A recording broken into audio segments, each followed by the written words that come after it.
ఏం చెప్పిందో అండి, ఎలా పెంచిందో, అసలు ఎట్లాగా అతన్ని మౌల్డ్ చేసిందో తెలియదు. కానీ దేవుని సన్నిధికి వెళ్ళగానే అయ్యా ఇతడు యెహోవాకు ప్రతిష్ఠితుడు అని చెప్పి హన్నా ఏలీతో చెప్పగానే అతడు అక్కడే సాష్టాంగపడి నమస్కారం చేశాడని ఉంది. ఎంత పెద్దవాడు? 20 ఏళ్ళవాడా? పోనీ 15 ఏళ్ళవాడా? పాలు విడిచిన తర్వాత అంట. ఇప్పట్లో అంటే సంవత్సరం 2 సంవత్సరాలకే పాలు విడిపిస్తున్నారు. అప్పటి రోజుల్లో కొంచెం ఓల్డెన్ డేస్ కాబట్టి కనీసం ఒక 3-4 ఏళ్ళు, సరే 5 ఏళ్ళు వేసుకోండి. 5 ఏళ్ళ పిల్లవాడు దేవుని సన్నిధిలో సాష్టాంగ నమస్కారం, అది తల్లి చెప్పలా సాష్టాంగ నమస్కారం చేయమని, చెప్పకుండానే తను వెళ్ళి దేవుని సన్నిధిలో నమస్కరించాడంట.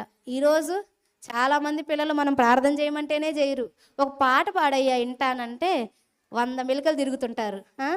ప్రార్థన చేయమంటే ప్రార్థన నాకు రాదు, అవునా? ఇట్లా ఉన్నారు పిల్లలు. కానీ ఆమె ఎట్లా పెంచిందో, అసలు ఏం చెప్పి పెంచిందో. నువ్వు దేవుని సన్నిధిలో ఉండాలయ్యా సమూయేలు అనగానే అతను ఒక్క మారు కూడా మాట్లాడలేదు, మారం చేయలేదు. మనం ఎక్కడికన్నా వెళ్తుంటే మన పిల్లల్ని ఎవరి దగ్గర వదిలిపెడితే ఉంటారండి? మేము వస్తాం నీతో పాటు, అమ్మా మేము వస్తామమ్మా అని గొడవ చేయరా? సెలవులకి అమ్మమ్మ వాళ్ళ ఇంట్లో పంపిస్తాము, అక్కడైతే హ్యాపీగా ఉంటారు, ఎందుకంటే ఒక 4-5 రోజులకి వచ్చేస్తాంగా, అక్కడ ఆడుకోవచ్చానని చెప్పి. అలా కాకుండా మనం ఏదో పెళ్ళికో లేకపోతే ఏదన్నా ఒక బజారుకో వెళ్తా ఎవరి దగ్గర వదిలిపెడితే అస్సలు ఉండరు కదా పిల్లలు. ఒక అరగంట గంటకే ఉండరు. అట్లాంటిది శాశ్వతంగా సమూయేలు నువ్వు ఇక్కడే ఉండాలి దేవుని సన్నిధిలో అని అంటే సమూయేలు మారు మాట్లాడకుండా దేవుని సన్నిధిలో ఉండిపోయాడని ఉంది. ఎంత బాగా పెంచిందండి. నాకు తెలిసి చెప్పుండిద్ది హన్న సమూయేలుకి, తను పడ్డ వేదనంతా చెప్పుండిద్ది. తను ఎన్ని మాటలు తినిందో, అతన్ని పొందుకోవటం కోసం ఎంత గాయపరచబడిందో, అతడు తన కడుపులో పట్టడం కోసం ఎంత ప్రార్థించిందో, ఎంత వేదన అనుభవించిందో అంత సమూయేలుకు చెప్పుండిద్ది. నీకోసం నేను ఇంత ప్రార్థన చేశానయ్యా, ఇంత ప్రార్థన చేస్తే అప్పటికి కూడా నాకు నువ్వు పుట్టలేదు, కానీ దేవా నాకు పుట్టిన కుమారుణ్ణి నేను నీ సన్నిధిలో ప్రతిష్ఠితుడిగా అప్పగిస్తానయ్యా అని నేను ప్రార్థన చేసినప్పుడు దేవుడు నాకు నిన్ను ఇచ్చాడు. నువ్వు కారణ జన్ముడివి. దేవుడు నిన్ను తన సన్నిధిలో పరిచారకుడిగా ఉండటం కోసం, తన ప్రజలకు ఒక యాజకుడిగా ఉండటం కోసం, ఒక ప్రవక్తగా ఉండటం కోసం నిన్ను పుట్టించాడు. కాబట్టి నువ్వు ఇక్కడ ఎక్కువ కాలం ఉండనవసరం లేదు. నువ్వు ఇక్కడ ఎక్కువ కాలం ఉండటానికి కాదు దేవుడు నిన్ను పుట్టించింది, నువ్వు దేవుని సన్నిధిలో ఉండటానికి దేవుడు నిన్ను పుట్టించాడు. నువ్వు దేవుని కోసం పుట్టిన వాడవయ్యా అని హన్నా చెప్పుండిద్ది. ఆ మాటలన్నీ చెప్పుండిద్ది. ఇంకొకటి ఏంటంటే, నేనేదో నిన్ను ఉట్టిగా దేవుని సన్నిధిలో ఉంచట్లేదు, దేవుని చేతుల్లో ఉంచుతున్నా. ఆ దేవుడు ఎట్లాంటి వాడో తెలుసా? అతని వ్యక్తిత్వం ఎట్లాంటిదో తెలుసా? అతని ఔన్నత్యం ఎట్లాంటిదో తెలుసా? అతడు ఎలాంటి కార్యాలు చేశాడో తెలుసా అనని దేవుని గురించి రకరకాలుగా వర్ణించి చెప్పుండిది. దేవుని గొప్పతనాన్ని, ఆయన ప్రార్థన చేస్తే ఎలాగ స్పందిస్తాడు అనేది మొత్తం సమూయేలుకి చక్కగా వివరించి ఉండిద్ది. తద్వారా సమూయేలు దేవుని సన్నిధిలో వెళ్ళి ఉండాలి అనగానే ఎట్లాంటి మారం చేయకుండా చక్కగా ఉన్నాడు. ఈరోజు ఇక్కడ చాలామంది తల్లులు ఉన్నారు, లైవ్లో కూడా చాలామంది తల్లులు వింటా ఉన్నారు. ఈరోజు మనం మన పిల్లల్ని ఎలా పెంచుతున్నామండి? కనీసం ప్రార్థన నేర్పిస్తున్నారా పిల్లలకి? ప్రార్థన చేయటం వచ్చా మీ పిల్లలకి? దేవుని గురించి ఏమన్నా చెప్తున్నావా వాళ్ళకి?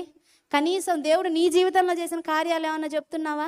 బైబిల్లో వద్దు, సరే బైబిల్లో చెప్పడానికి నీకు చేత కాదు, కనీసం నీ జీవితంలో దేవుడు చేసిన కార్యం, నీ కుటుంబంలో దేవుడు చేసిన అద్భుతం వాళ్ళకి ఏమన్నా చెప్తున్నావా? దేవుడి గురించి ఏమన్నా వర్ణిస్తే చెప్తున్నావా వాళ్ళకి? కనీసం దేవుణ్ణి పరిచయం చేస్తున్నావా? ఎలా ప్రార్థన చేయాలో చెప్తున్నావా? ప్రతీదీ దేవుని దగ్గర నుంచి పొందుకోవటం నేర్పిస్తున్నావా? కానీ అలాగ మనం ఉంటే మన పిల్లలు కూడా సమూయేలులాగా అవుతారు. అంటే ఇప్పుడు మీ పిల్లల్ని నేను తెచ్చి ఇక్కడ వదిలిపెట్టమని నేను చెప్పట్లేదులే, పిల్లలకి భక్తి నేర్పాలండి.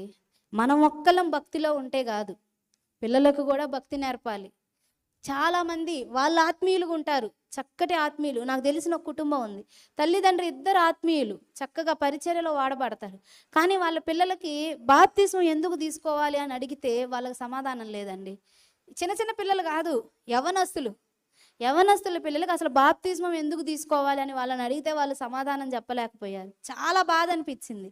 ఆ విషయం నాకు తెలిసినప్పుడు చాలా వేదన అనిపించింది. మళ్ళీ తల్లిదండ్రులు ఏమైనా భక్తిహీనులా? అప్పుడే దేవుని నమ్ముకున్న వాళ్ళ కాదు, వాళ్ళ ఆత్మీయులు, చక్కగా దేవుని సన్నిధిలో పరిచర్య చేసేవాళ్ళు. కానీ వాళ్ళ పిల్లలకి కనీసం మూల పాఠాలు చెప్పుకోలేకపోయారు.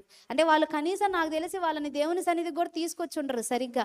వీళ్ళు వెంబడిస్తున్నారులే కానీ వాళ్ళని ఇంటి దగ్గర వదిలిపెట్టి రావటమో లేదంటే అట్లాగా వదిలేయటమో చేసుంటారు, కానీ దేవుని సన్నిధికి తీసుకొచ్చి ఉండరు. దేవుని సన్నిధికి తీసుకురావాలి పిల్లల్ని. దేవుని వాక్యం వినేటట్లు చేయాలి. వాళ్ళు వాక్యం వినగలిగిన వయసు వాళ్ళు అయితే వాక్యం వినేటట్లు చేయాలి. లేదు మరీ చిన్నపిల్లలైతే సండే స్కూల్కి పంపించాలి.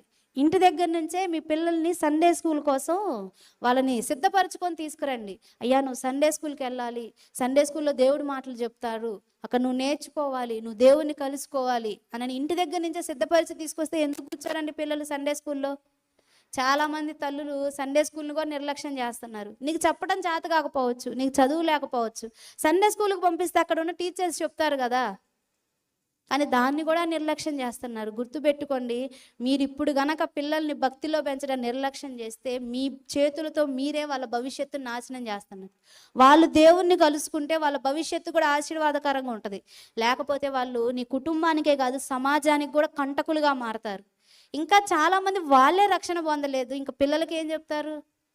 చాలామంది దేవుని సన్నిధిని వెంబడిస్తూ ఉంటారు, కానీ బాప్తీసం తీసుకోమంటే మాత్రం అస్సలు తీసుకోరండి.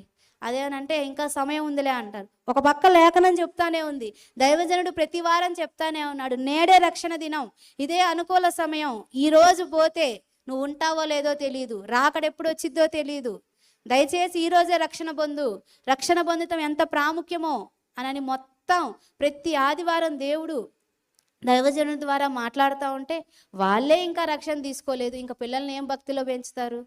ఒకవేళ ఎవరైనా రక్షణ తీసుకొని వాళ్ళు ఉండుంటే ముందు మీరు రక్షణ తీసుకోండి, ముందు తీసుకోండి. ఇప్పటి వరకు నిర్లక్ష్యం చేశారేమో, ఇప్పటి వరకు తీసుకుందాంలే అని పోస్ట్పోన్ చేసుకుంటా వచ్చారేమో. ఈరోజు దేవుడు మళ్ళీ ఎందుకు మాట్లాడుతున్నాడో తెలియదు, నీ సమయం ఎప్పుడో తెలియదు, దేవుని రాకడెప్పుడో తెలియదు. ఒకవేళ ఎవరైనా రక్షణ పొందని వాళ్ళు ఉంటే రక్షణ తీసుకోండి. ముందు నువ్వు బాప్తిస్మం తీసుకొని సిద్ధపడి ఆత్మీయంగా బలపడి నీ పిల్లల్ని కూడా భక్తిలో పెంచుకో. నీ పిల్లల్ని దేవునికి కనెక్ట్ చేయి, వాళ్ళు అనేకులకు ఆశీర్వాదకరంగా ఉంటారు. నీ పిల్లల్ని దేవునికి కనెక్ట్ చేస్తే నీ కుటుంబం కూడా వర్ధిల్లిద్ది. పిల్లల్ని నిర్లక్ష్యం చేస్తే మాత్రం ఖచ్చితంగా వాళ్ళు సమాజానికి నీ కుటుంబానికి కంటకులుగా మారతారు.